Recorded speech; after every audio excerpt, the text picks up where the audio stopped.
Hear me? Awesome.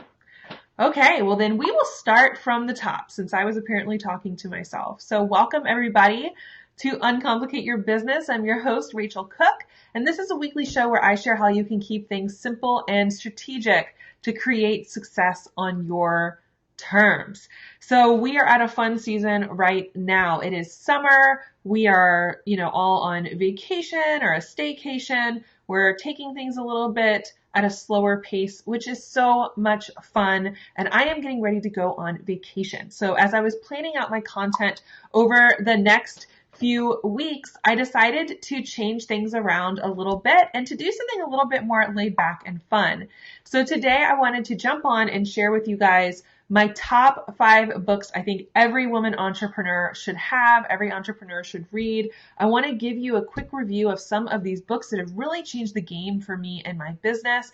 And I'm also doing a giveaway. So I'm going to be giving these books to a lucky winner. And you can enter that giveaway at rachealcook.com/giveaway.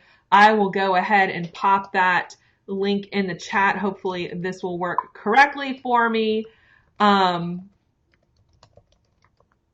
So as I was thinking about this week and this season, I thought it would be fun to just do this because if you have been around me for a minute, you have probably heard me mention a book every time I talk. My Sweet Spot strategists know that there's actually kind of a little bit of a joke in there. How many books is Rach going to mention in this particular training or in this particular session? I'm always recommending books. And I'm just an avid reader. I have found that reading is something that is, first of all, it's available to all of us.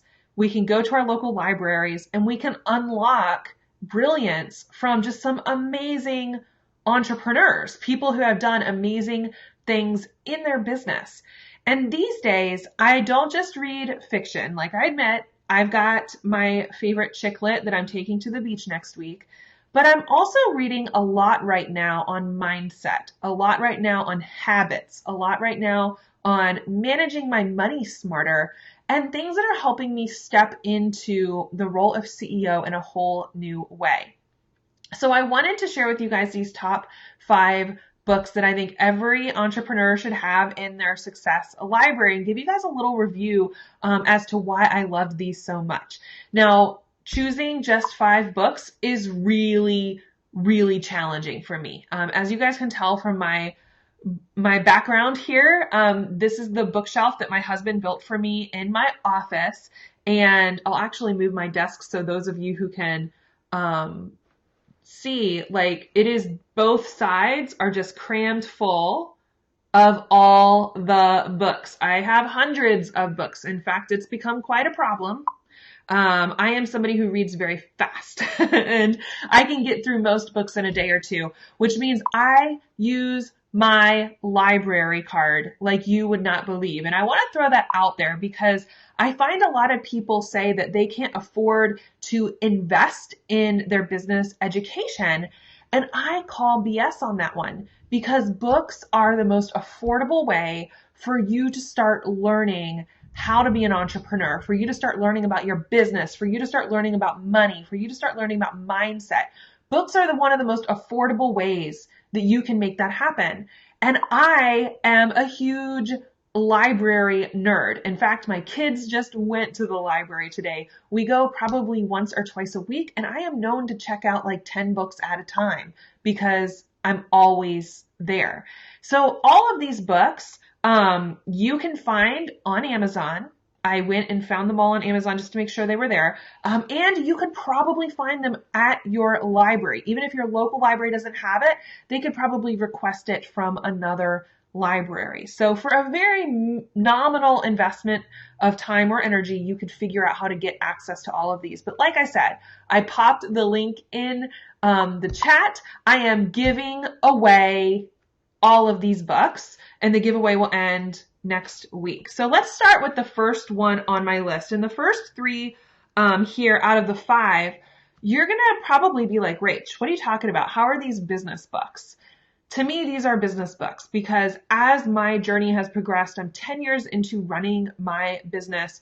I find that I am investing a lot more of my time and energy on mindset than anything else. And this is so, so, so important. You cannot discount the importance of having a strong mindset in your business. And I remember when I first got into the entrepreneurial world, I was like, mindset, what are you talking about? How is this going to help me? I was really like, I don't get it.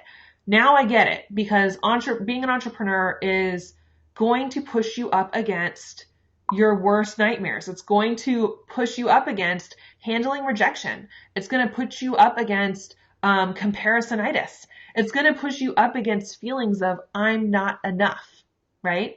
So the first book I want to start with is from an author who I share a name with, Racheal Hollis, and it's called Girl, Wash Your Face. Now, this is not specifically a business book, though I did get this edition. Well, I can't point with the camera. This edition from Barnes & Noble included, she called it the Hustlers edition, and it included a chapter just on entrepreneurial mindset. But what I loved about this book, and if you're not following Racheal Hollis on social media, I highly suggest following her. Her Instagram is amazing. I'm always following it. What I loved about this book is she actually approached it in such a cool way. Each chapter is about a lie that we tell ourselves, right? Oh my gosh, it's so amazing. So I'm going to read some of these titles. The lie, something else will make me happy. The lie, I'll start tomorrow. The lie, I'm not good enough. The lie, loving him is enough for me. The lie, I don't know how to be a mom. The lie, I'm not a good mom. The lie, I should be further along by now. Oh my gosh. These were so amazing. This book is so amazing to me because she is really in 20 chapters really highlighting some of these limiting beliefs that in some way, shape, or form we can all relate to. And there's probably a lie you have been telling yourself that is holding you back from showing up the way you truly want to show up. It's holding you back from taking those big, scary action steps. It's holding you back from saying, this is what I want, and asking for what you actually need in your life, in your business, in your relationships, as a parent, et cetera, et cetera. So I absolutely loved the way she did this because it's a book on getting those limiting beliefs, pulling them out, looking at them, and actually saying, is this true? And kind of turning it around, spinning it on its head. So one of the lies that I tell myself all the time is I should be further along by now. I should be further along by now. Anyone else relate to that one? I see Tammy just said, I should be further along by now. This is something I have felt this since I was a kid. I remember every time the Olympics would come out and we would watch them, I would watch, those gymnasts who were like 15 years old or 16 years old. And I was that age and I was like, God, I'm such a loser. If I would have just started that, I would be there. Or, when you get further along into your career, you're looking at people who built, Mark Zuckerberg building a multi-billion-dollar business by the time he's not even 25. You get to 25 and you think, oh man, I'm such a loser. I could have done this. I missed all the opportunities. And now at 35, I look at people, it feels like I'm always thinking this, right? I'm always judging myself and looking at other people's businesses and saying, I'm not good enough. I should be further along. What is wrong with me? And what I love is Racheal is like an equal parts cheerleader, and I'm going to kick you in the butt a little bit and keep you from playing small. And I really love that about her writing style. So she shares her own personal stories. She shares examples. She shares mindset flips. And I just love this book. So if you've ever felt like I'm not good enough, I'm not further enough along, if you've ever compared yourself to anyone else, stop believing the lies about who you are so you can become who you are meant to be. Like, this is a woman who I could compare myself to all day long. We're the same age. We have children about the same age. But I am so impressed by her, and she really inspires me to show up and keep playing the game I was meant to play, keep my eyes on my own paper, keep making the difference I was meant to make in the world. So I absolutely love this book. And FYI, follow her, again, Racheal Hollis, follow her on Instagram especially, but she has this event called Rise, and they actually made a documentary about it. So coming up in August, there are 2 dates now where you can go to your local movie theater and see this documentary about her event called Rise, which is basically a motivational weekend workshop for women. Like if you've ever been to a Tony Robbins seminar, it's like that, except 100% for women, 100% about us playing a bigger game and how we're made for more. I love her message. I love her. I think she's fantastic. Watch her. Watch her get the book or enter the giveaway. Again, rachealcook.com/giveaway. I put the link in the chat so that you guys can enter to win. Okay, the next book that I want to share is still around mindset. Now, you guys are going to be like, Rach, what is with all this mindset stuff? One, we believe a lot of stuff that's just not true. We're holding ourselves back. We need to see the lies, right? So awareness is the first step. What are the lies I am telling myself? The next step is to get into action. The 5-second rule by Mel Robbins. Has anybody read this book? I absolutely love this book. Now, I first found out about Mel Robbins through a YouTube interview that she did. And she did this YouTube interview that I guess popped up in my feed somewhere. I don't even remember, about why motivation is garbage. And I was like, what in the world is she talking? Here I am, like, let me say my affirmations. Let me write my goals. And she had this interview she did about why motivation is garbage.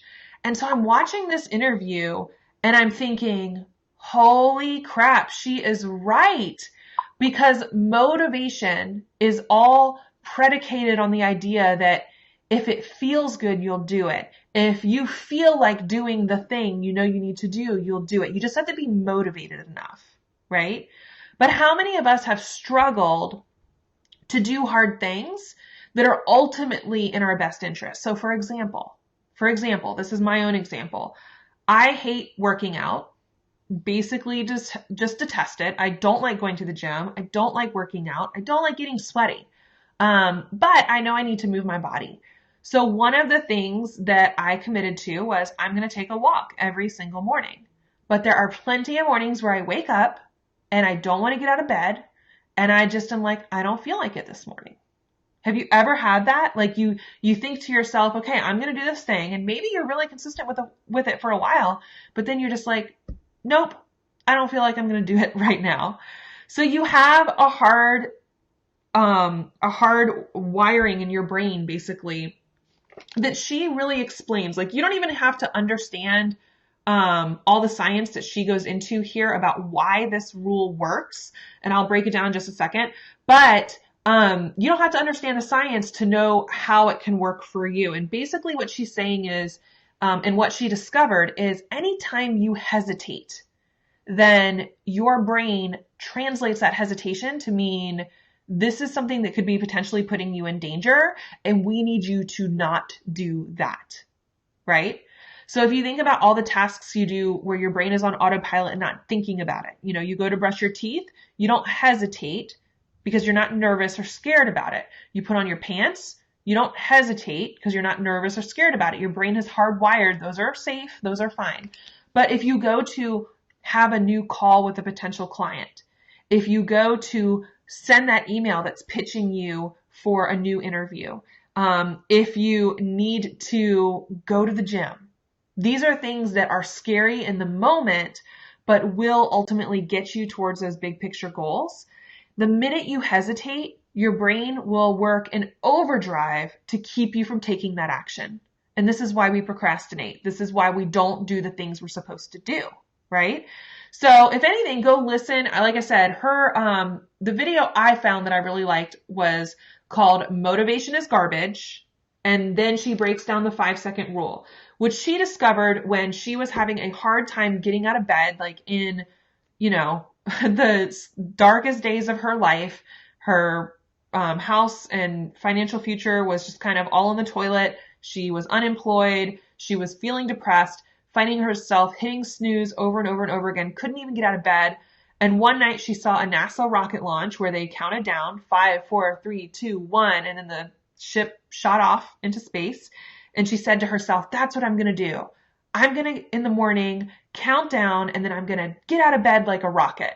And the way she tells the story is just so funny because it's so like just a thought that we have. But what she discovered is that is the exact amount of time that we need in order to replace the doubt, in order to replace the self-criticism, in order to replace our brain going into protective mode and holding us back.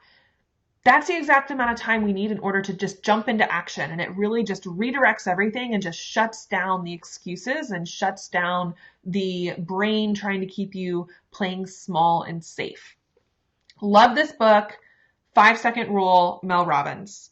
Highly, highly, highly recommend it, especially if you're like me and there are things that you just procrastinate doing because you don't want to, but you know it's good for you. So get that one. Final book on the habits or on the mindset front. And, we talked about the lies you've told yourself so we talked about the lies you've told yourself, the limiting beliefs we all have, Girl Wash Your Face by Racheal Hollis. Then we talked about how do you shut down the excuses, the procrastinating, the not taking action with the 5-second rule. Countdown, 5, 4, 3, 2, 1, take action. Your brain is ready to go in a new direction and it'll stop making excuses. The final thing for me is how do you solidify these changes? We've started talking about mindset, but mindset is only part of it. You have to actually find a way to make these things more automated for you because our brains actually run on autopilot most of the time. Our brains run on autopilot most of the time, which means most of the day you are doing the same thing over and over and over again. You're thinking the same things over and over and over again. So the fact is you can read all the mindset books, but if you're not reprogramming those habits, you're not going to get where you want to go. So there are a lot of books out there about habits and about setting yourself up for success. But the one that I keep coming back to that's always just made the biggest impression on me has been this one by Twyla Tharp. In fact, this is an old copy. I think I got this one as a graduation present in 2006 from my MBA program. But Twyla Tharp, if you don't know who she is an amazing choreographer, dancer, just prolific in her work, has had an incredible career. And she wrote this book called The Creative Habit about how she's been prolific, about how she's been able to just continue coming up with Broadway show after Broadway show after Broadway show. How is she able to continue producing through this huge career? And she's just incredible. And one of the things that I love about this is she says, being creative is not a once in a while type of thing. The most prolific writers and artists and dancers and musicians, they don't wait around to feel like being creative. They don't wait for that muse to show up. They have a practice in place that helps that muse to show up more consistently. So that she knows that a lot of artists, a lot of creators who are prolific, who are producing on a huge volume, the reason they're so good, the reason their work is so good is because they practice all the time. They've set up these routines and these rituals and these habits that help them to perform at that level. So truly, as entrepreneurs, we are creatives. If you're an entrepreneur, you're a creative. If you never thought of yourself as a creative before, I didn't. I thought being creative meant painting. But I look at how much I've created over the course of being an entrepreneur, and it's like, if I were to print out every single thing I've ever said, it'd probably be an encyclopedia's worth of work. So we're all creatives. And she talks about the most productive ones establish routines for themselves when the phones aren't ringing and their minds are rested and not polluted by other people's words. One of the biggest things I took away from this book that really made an impact on me is she talks about her morning routine. I begin each day of my life with a ritual. I wake up at 5:30 a.m., put on my workout clothes, my leg warmers, my sweatshirts, and my hat.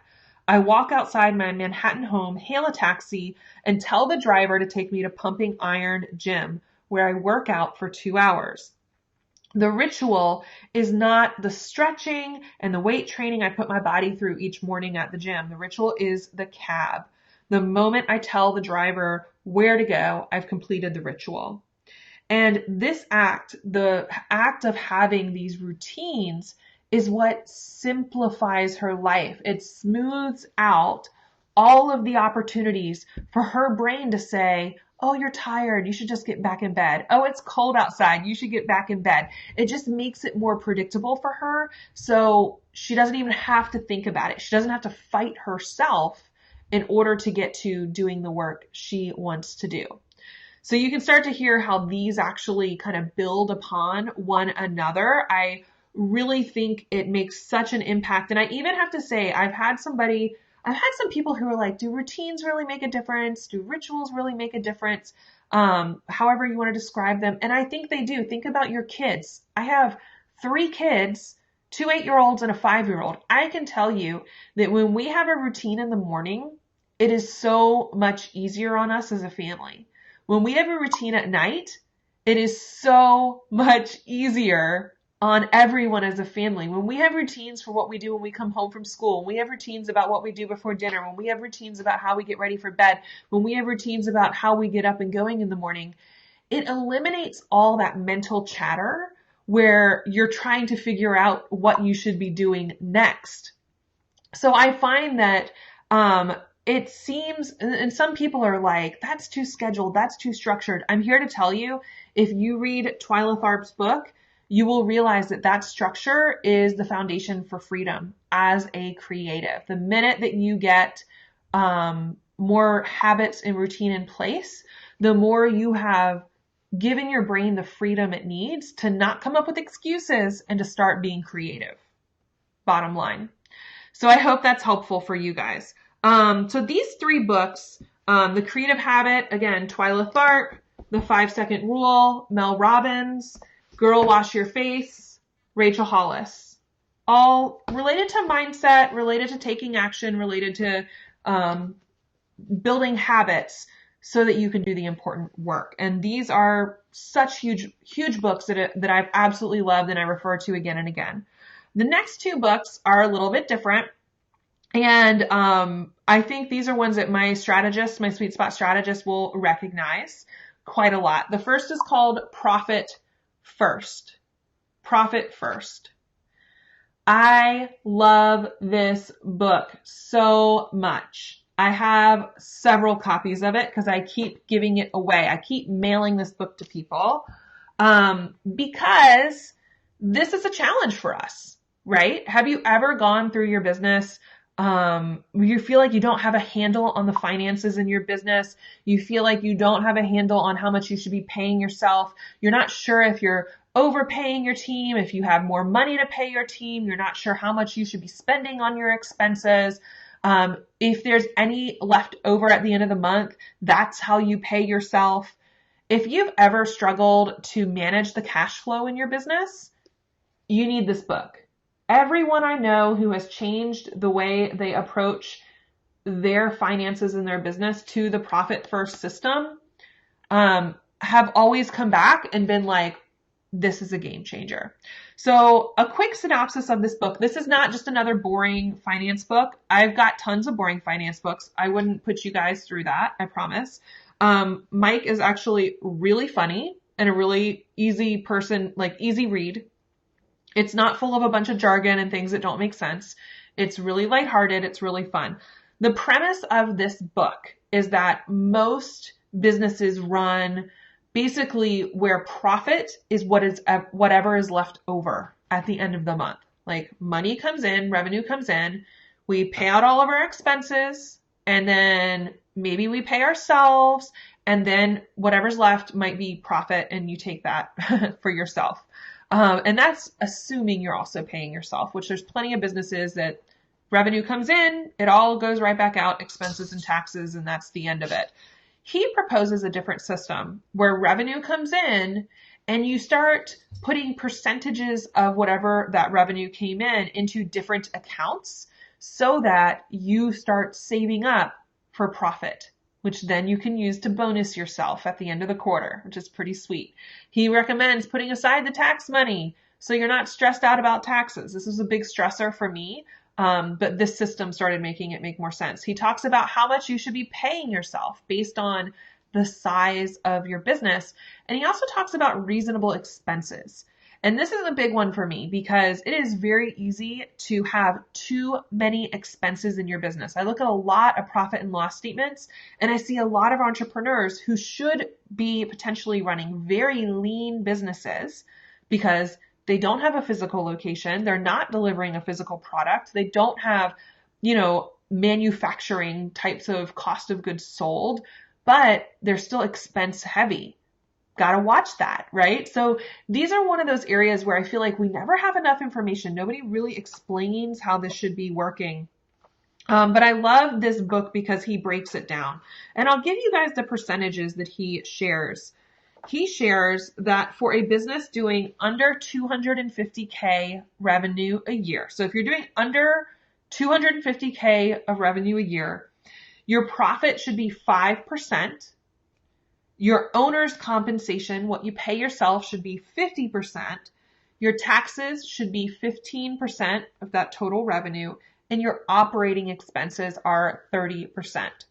So if you have a six-figure year business, if your business is bringing in $100,000 a year, you should be paying yourself $50,000 a year. Your expenses should be no more than $30,000 a year. And you should be able to pay your taxes. That would be about 15K. And you should be able to set aside profit about 5K to either reinvest back into the business or distribute to yourself as an owner's bonus, basically. So having these numbers are really powerful because then you can actually break down and figure out, are you overspending in your business? Will your business be okay if you hire people to support you? Are you not paying yourself enough in your business? How can you set aside profits so that you can, have that available to either, again, reinvest into your business or to pay out to yourself? We just had a big celebration in our Sweet Spot Strategy group because one of our students actually shared that her first profit first distribution wasn't a ton. She was only he talks about starting at 1% and then gradually increasing the percentages. He walks you through it, how to do it baby step by baby step. But she went out and got like an amazing ice cream cone, and that was her profit first profit first payment that she ever made to herself. And I have to say, that's pretty awesome to actually be able to set that aside and then be able to treat yourself to something really awesome every quarter. Okay, you guys, the final book, again, my strategist will recognize this one. No surprise. Your Business Sweet Spot by me, by Racheal Cook. So I wanted to include this here because this is a giveaway. We are giving away all of these books. Go to rachealcook.com/giveaway. You can enter the giveaway. It'll be going until Thursday, July 26th. But I wanted to include this book because it truly has changed my life and the life of a lot of my students. We've had over 500 students go through Sweet Spot Strategy, and they are the reason I wrote this book. They are the reason why I wrote this book, because I knew right out of the gate that the way that I think about business and the way I operate in my business is not necessarily how you think and should operate your business. And this is a big fallacy out there. This is a big myth out there that if you just find the mentor, you can take exactly what they did and that should work in your business. No, nothing could be further from the truth. And I knew very, very early on that my students, my clients, had a very unique skill set that was different from mine. So in Your Business Sweet Spot, I'm actually sharing with you guys the process that I teach inside of Sweet Spot Strategy for, one, how to discover your sweet spot, where you're matching up and finding that unique area where your purpose and your passion meet the people who are happy to pay for what you have to offer. So how do you figure out how you stand out in the marketplace? It's your sweet spot. How do you figure out what people want from you? It's your sweet spot. How do you figure out what you should be doing with your business? It's all about your business sweet spot. And then we take it a level deeper and we break down what I call the sweet spot themes. They're the maker, the mentor, the maven, and the mastermind. Now there are 4 sweet spot themes that really focus on what you do best and how you do your best work, how your clients want to get that kind of value from you. And this was such a huge aha for me as I started working with more and more and more clients. I wanted to make it easier for them to see what might or might not work for them. So the 4 different themes we cover in detail. There's also a free quiz you can take at rachealcook.com/quiz where you'll learn your sweet spot theme. Are you a maker, a mentor, a maven, or a mastermind? And you'll get a free guide about how you can use that to grow your business. And I'll briefly cover what they are just so you can get an idea of what I'm talking about here. The first is the maker. The makers are the people who like to be behind the scenes. These are the implementers of the world. They love taking that idea and actually making it a reality. Now, a lot of makers tend to do done for you work, which is fantastic. We have so many makers who are super creative. They love to be designers or photographers or website builders or copywriters. They love to actually take this concept, take this idea, and bring it to life. But makers also run into some challenges because traditional marketing doesn't always work well for them. They're not the type who are going to go out there and build a massive audience. They're not the type who are going to want to be the center of attention. They prefer to showcase their awesome clients and to let their work kind of speak more for itself. Makers also run into the challenge of how do they grow beyond one-to-one work, beyond done-for-you work. And this is something we talk about in the book. What are the potential avenues for growth? What are the potential growth paths for makers? They're not just working more. There's a lot of ways that you can create more leverage and even passive income streams into your business as long as you're aware of what fits for your particular type as a maker. Now, the next type is very different. It's a maven. A maven is somebody who is usually seen as the leader in their industry. All of our industries have mavens. They are the ones with huge social media followings. They're the ones who are on all the interviews. They're the ones who everybody knows their name. These are people who generally are just amazing at leading a movement. They are the first people to talk about a topic. They are on the forefront of that particular movement, and they do really well at a big level, being like the go-to expert. Where they don't do so well, where they struggle, while they do amazing at building huge audiences and getting people all fired up and excited, where they don't do so well is what happens after somebody's excited. Right? We might go to see a maven when we want to get motivated, when we want to go to that workshop that's going to get us all fired up and excited. But that person is not the person who's actually going to take you through the finish line, who's going to hold your hand through that. They're focused on the big picture of the movement, not necessarily the day-to-day things that need to happen in order to achieve those results. So they're really more of a catalyst as opposed to the person who's going to be your cheerleader. The person who's going to be your cheerleader is your mentor. Your mentor is somebody who loves working one-on-one, or they love working in small, intimate groups. They actually love taking people through the process. They love helping people apply those big picture concepts, apply those big ideas into their unique situations. So the mentors are the people who love relationships. They love working very closely with people.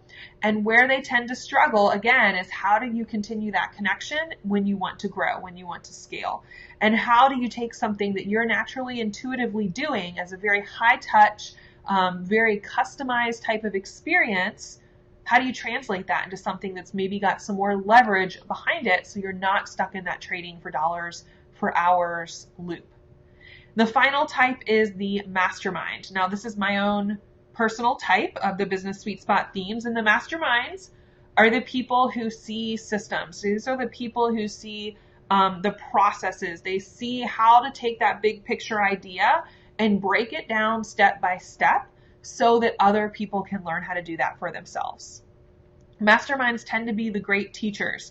They pick up in between the mavens who are, getting people fired up with their big ideas. They're the ones who follow behind and then help people see, how do I take that big idea and apply it to my life, apply it to my health, apply it to my family, apply it to whatever else I'm working on. The challenge for masterminds is, how do they actually get out there and grow the audience that they need in order to have a sustainable business, because masterminds can work one-on-one, but that's not where they're best leveraged. That's not their highest and best value they can provide to the world. So they have to find a way to embrace getting out there and growing that audience. So there's unique challenges. There are unique opportunities for every single sweet spot theme. And that's why I ended up writing this book, because working with hundreds and hundreds of clients, I realized, again, what works for me may not work for you. But I know from my experience working with hundreds of clients that there are certain patterns that we can leverage so that you're not recreating the wheel and you're not starting from scratch. So I hope you enjoyed my little review of all of these different books. Let me give you a quick rundown again so you can go find them if you would like. Again, my book, Your Business Sweet Spot by Racheal Cook. It is available on Amazon, all about how to simplify your business so you can amplify your results by leveraging what works best for you. Next, Profit First by Mike Michalowicz. Amazing book about reining in the finances in your business, and guys, it's such an easy read. I highly, highly recommend this one. Mindset. Let's talk mindset. Girl Wash Your Face by Rachel Hollis. The lies you're telling yourself, all about breaking through those limiting beliefs and helping you play a bigger game in your life. The 5-Second Rule by Mel Robbins, all about how to start taking action now that you can see where you're procrastinating, where you're holding yourself back, where you're making excuses. How do you start taking that action? And finally, The Creative Habit. How do you build habits? So again, you are not constantly trying to convince yourself to do the things you need to do in order to achieve those big picture goals. When you build those habits, it becomes so much easier and you'll get to those goals so much faster.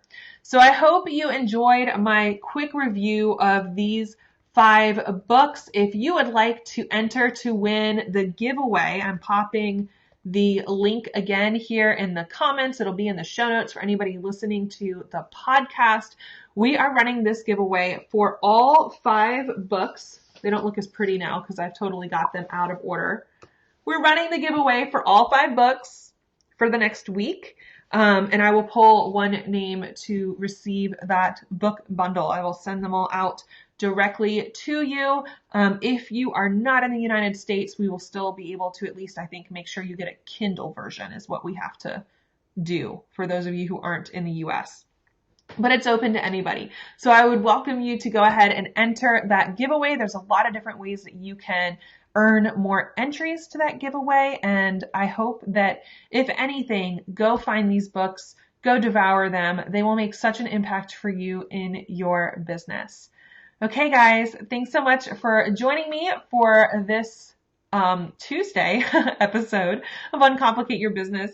As I said, I'm getting ready to go on vacation, so there will not be an episode next week, but I wanted to just share something to be a little bit fun for these kind of slow summer months, get you guys thinking about how you can play a bigger game. So when fall comes around, we can all hit the ground running. Thanks so much for joining me, and I will talk to you soon. Bye, guys.